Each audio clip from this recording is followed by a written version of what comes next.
Welcome to LIGNET. I'm Fred Fleitz. Joining me by Skype is Dr. Sung-Yoon Lee. Dr. Lee is an assistant professor at the Fletcher School of Law Diplomacy at Tufts University. He also is an expert on Korean issues and has written extensively on North Korea. Dr. Lee, welcome.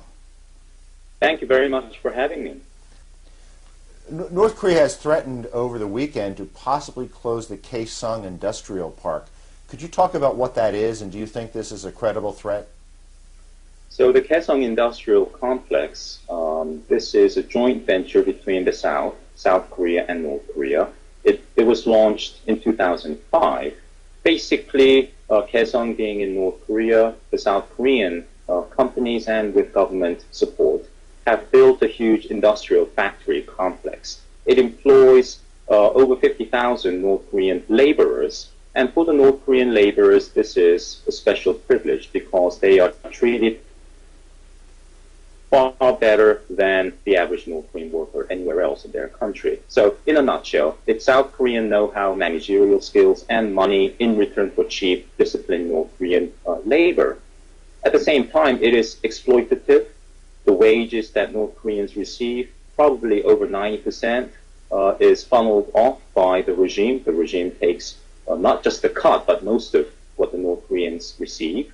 There are no, in terms of standards of labor rights, the right to form a union or to demand more of their employers, it's far below world standards. So that raises some moral questions for South Korea, which is, of course, a respected global trading country.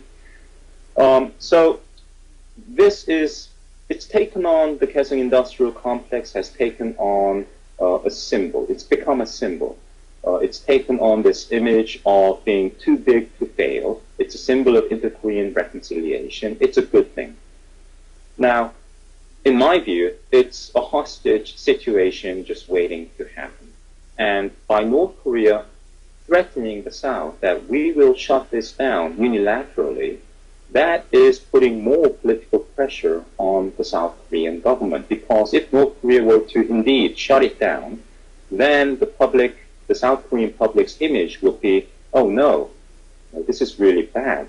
The last bastion of hope in inter-Korean reconciliation and peace talks, that's come to an end, and probably South Korea should tone down its own rhetoric and return to talks. So it's another step in North Korea's crescendo, ratcheting up of tension and psychological pressure. Well, some experts have said that the fact that this facility has not been closed down shows that the North is not serious about pushing too far to the brink of war, because they're too reliant on the hard currency they're getting from this facility. Do you agree with that? I don't. I mean, there's some truth to it. The fact that North Korea has not shut it down is a good thing indeed. But in my view, if North Korea were to shut it down in the next hour, a few days from now, a few weeks from now, a month from now, North Korea could always say, okay, we changed our mind, we'll open it back up, come back in South Korea, and South Korea will fight. So it's not really too big a risk for North Korea to shut down that Kaesong Industrial Complex. In terms of the money that the regime makes, there are estimates ranging from 20 million to about 80, 90 million a year.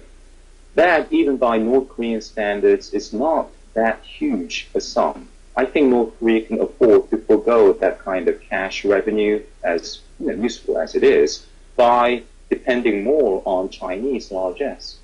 Dr. Sung-Yoon Lee, thank you so much for providing your views today to LIGNET. Thank you. It's a privilege. Thank you very much for having me. And thank you for watching LIGNET.